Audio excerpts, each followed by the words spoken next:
After years of battling what they see as unfair trade practices, the United States tart cherry industry is getting some help from Washington. 7 4's Catherine Halverson was at Shoreline Fruit in Williamsburg today. She joins us now live with how lawmakers and cherry growers are working together. Catherine.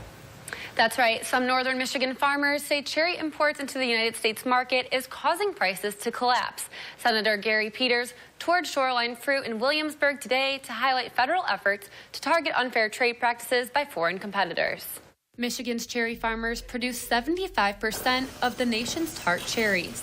But in recent years, area growers have struggled with cherries being imported at a cheaper rate from other countries, most notably Turkey. That's why it's important that we get legislation on the books to help small manufacturers and local growers and farmers stand up against countries that are engaged in unfair trade activity. U.S. Senator Gary Peters of Michigan and Richard Burr of North Carolina reintroduced bipartisan legislation of an anti-dumping bill. It's not just dried cherries.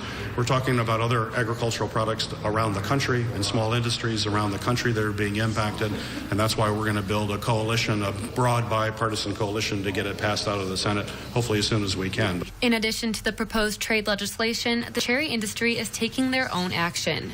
To this date, the dryers and growers have put up $2 million to start an anti-dumping action against Turkey, and actually, as we're speaking here today, that's now gone to the Department of Commerce, and today is the actual day that we're filing this.